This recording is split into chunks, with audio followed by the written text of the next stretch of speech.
ఒక సామాన్యమైనటువంటి రైతు కుటుంబం నుంచి వచ్చినటువంటి నాలాంటి సామాన్యుడికి దాదాపు 30 సంవత్సరాలు భారతీయ జనతా పార్టీ కార్యకర్తగా పనిచేసినటువంటి నాలాంటి సామాన్యుడికి జాతీయ బోర్డు చైర్మన్ గా నియామకం చేసినటువంటి భారతీయ జనతా పార్టీ రాష్ట్ర పార్టీకి కేంద్ర పార్టీకి అందరూ కూడా నేను ధన్యవాదాలు తెలియజేసుకుంటున్నాను.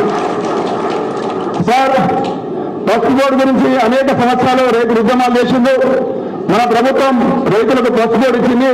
రేపు భవిష్యత్తులో కూడా పసుపు బోర్డుకు సంబంధించి పసుపు రైతులకు సంబంధించి మన భారతీయ జనతా పార్టీ కేంద్ర ప్రభుత్వం తప్పకుండా రైతుల సంక్షేమం కోసం, రైతుల ఉన్నతి కోసం, రైతుల సంక్షేమ ధ్యేయంగా మీ నాయకత్వంలో బోర్డు కూడా ముందుకెళ్తుందని మన భారత ప్రధానమంత్రి నరేంద్ర మోదీ గారు ఇప్పుడున్నటువంటి 1876 కోట్ల ఎక్స్పోర్ట్ ని భవిష్యత్తులో 5,000 కోట్లకు పెంచాలనే టార్గెట్ ఏదైతే ఇచ్చిందో 2030 వరకు ఆ టార్గెట్ ని రీచ్ కావడానికి మేము తప్పకుండా ప్రయత్నం చేస్తాం. సార్, మీ ఆశీర్వాదం ఉండాలని బోర్డుకు మా అందరికీ అమిత్ షా గారు ఆశీర్వాదం ఉండాలని కోరుకుంటూ ఈ అవకాశం ఇచ్చిన మీ అందరికీ కూడా ధన్యవాదాలు తెలుస్తున్నాను.